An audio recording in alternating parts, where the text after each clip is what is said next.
What the fuck is up, YouTube world? Hey, I almost forgot to make this video, to be honest with y'all, but I needed to make this video to really let y'all know where I've been and why I was gone for damn near 4 years, what happened with the situation and shit, because I did go to jail, you know.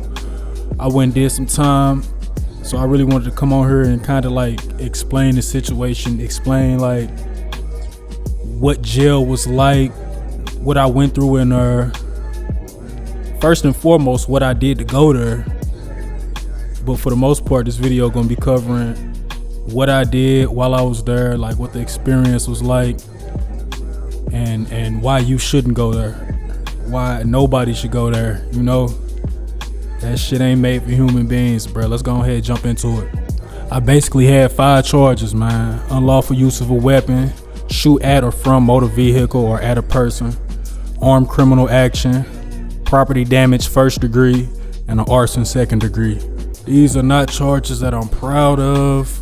This is not a situation that I'm proud of. This is a situation that I had with my uncle, and it escalated into some other shit that it didn't need to escalate into.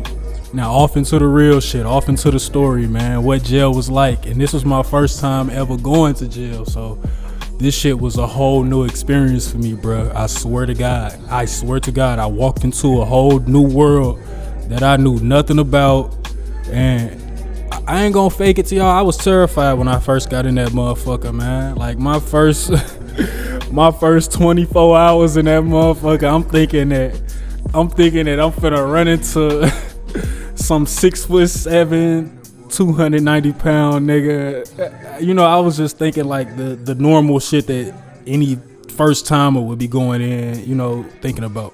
My first day in that motherfucker, I'm like, oh bro, I gotta call vet.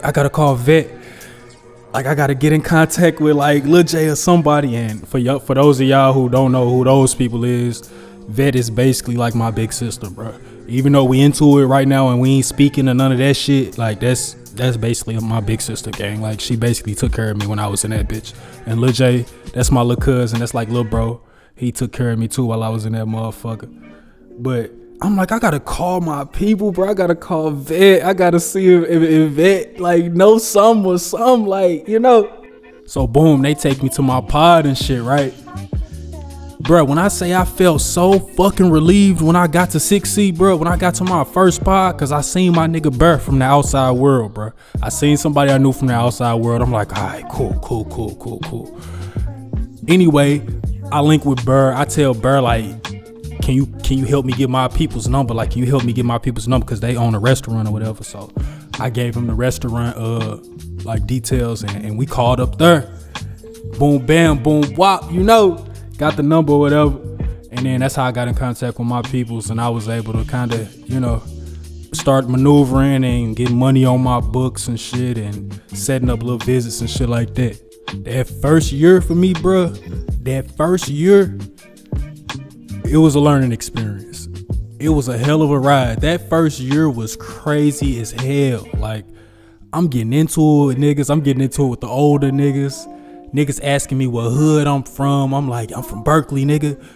Niggas wanting to fight over that and shit. Like, hey, it got really real that first year, bro. Like, I really had to adjust, bro, and realize what type of environment I was in and what type of people I was around. You know, what type of monsters I was around, what type of liars, what type of snakes, what type of thieves I was around. And I ain't gonna lie, I had to peep the behavior and to an extent mimic the behavior, but not to the full extent, if that makes sense. But you know, it's best to blend in them type of environments, cause boy, it was getting rough in that motherfucker. Man, I had a CO pull up on me. I had a CO, Miss Felix, pull up on me. If you ever been in the county, you know who Miss Felix is.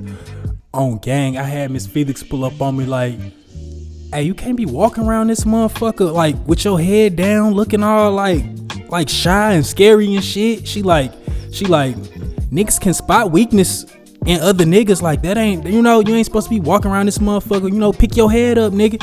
Like, on gang, she told me this. So after she told me that, like, I switched my woo wop, I switched my move and start real life holding my head, picking my head up around that motherfucker, you know.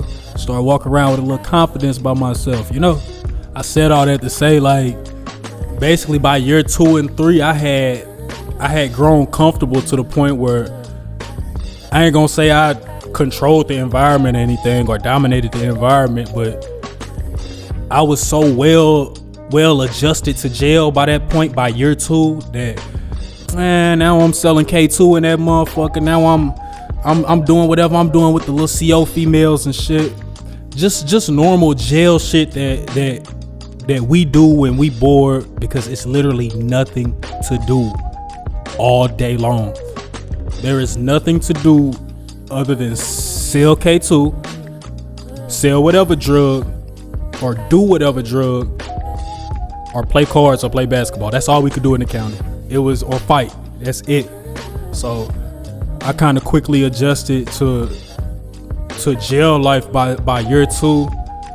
By year 2, it was a wrap. I was out there. I had linked up with the shakers and movers in that motherfucker. You know, we had a phone in that bitch and some more. You know, we was really moving around, making a decent little amount of money in that motherfucker, which is crazy. That was crazy to me, figuring out that it's niggas in jail that's making more than people on the street. You know, I also want to speak on the fact that jail was an emotional roller coaster.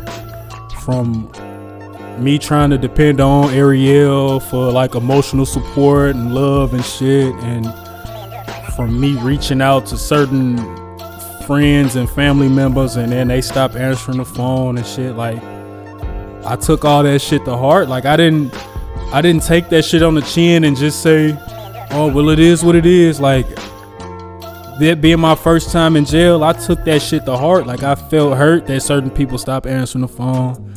I felt like hurt that certain people forgot about me and like kind of said fuck me. So that was another thing that I went through in there. Ooh, I gotta say this before I forget too. Jail was the most time that I ever had to sit back and actually like read and actually, you know, open the book up and go page to page and read. And I read stuff like the Malcolm X autobiography, Pale Black Horse, books like Story of My Life, A Pimp Story by Iceberg Slim. Just books that kind of like changed my outlook on a lot of the thoughts that I had previously had on life, and a lot of the ideologies that I had on life previously. Like, a lot of those changed while I was in there because of the autobiographies and memoirs that I read. I did take time to like do college classes in jail. Like, I took time out to start like the STLCC college courses, and I just needed something to do, bro. Like, sitting in a cell all day, or being surrounded by niggas all day, or being surrounded by power hungry COs, you know, the female COs in there was just fucking treacherous. Being surrounded by that 24/7, bro, that'll have you looking for anything as an escape. So I also use education as an escape, just to get away from a lot of bullshit. I spent a lot of time as like a unit worker, like a unit control worker, like where I wasn't in the pod. I didn't have to be in the pod all day like a lot of the other inmates. I was more so out and moving around the jail, kind of cleaning and doing shit like that. So that was another thing that helped me stay out of trouble in that motherfucker. I can't stress how important it is to stay busy if you ever in an environment like that. If you ever in an environment where you're dealing with incarceration and other incarcerated individuals, man, it's best to stay busy, bruh. That's the best advice I could give anybody. Most of the people that I would see sitting around and just sitting watching TV all day or trying to hop down on the hose all day, like, them niggas was in that bitch suicidal. Them niggas was in that bitch like crying themselves to sleep at night and shit, you know? Because after a while, that shit do wear the mind down. Like, after a few years, that jail shit wear the mind down. It's basically living a rerun of the same day over and over and over and over. So staying busy in that motherfucker is a must, man. You gotta have such a strong mind to just survive the environment, bro. Like, you gotta be mentally tougher than 95% of the other niggas in there if you want to survive, not break down, have a mental breakdown in that motherfucker. You have to be mentally tough, bro. There's no other way around it, bro. Like I said earlier in the video, people spot weakness, and when they spot weakness, that's when shit start going left for real. So mental toughness, bro. That was what I learned while I was in there. Now look, y'all, I'm out right now, but I'm just out on OR bond. I'm not actually a free man yet. I'm still fighting my case. So I would just ask everybody to keep me in their prayers or whatever, man. If you say prayers or whatever, say something for me, man. Say one for me. I go back to court June 5th. I go for a pre-trial, so we gonna see what they say. We gonna see what they do, man. I'm gonna keep my head up. I'm gonna stay positive about this whole thing, and really, I'm trying to enjoy any little amount of freedom that I get. I'm trying to enjoy everything about freedom that everybody else out here taking for granted, like the small shit. Like I'm talking about like just the small shit, just being able to wake up and stretch and walk outside. Like it's shit like that, bro, that I'm just taking full advantage of while I'm out for the time being, cause I don't know if I gotta go back or not. I don't know what the judge gonna do with me. Like I got one of those cases, I got so many charges, I don't know how it's gonna go. So I would just ask that everybody keep nigga in their prayers, bruh. And I'm gonna continue to drop videos and drop beats and drop little songs and shit. And I'm about to start a podcast with my boy Chris Goldie. We're probably gonna do that on another channel. I'm gonna keep y'all updated on that. But this was just my video explaining to y'all my experiences in jail, bruh, and where I was for these 3.5 years. Love y'all. Y'all be easy. 1.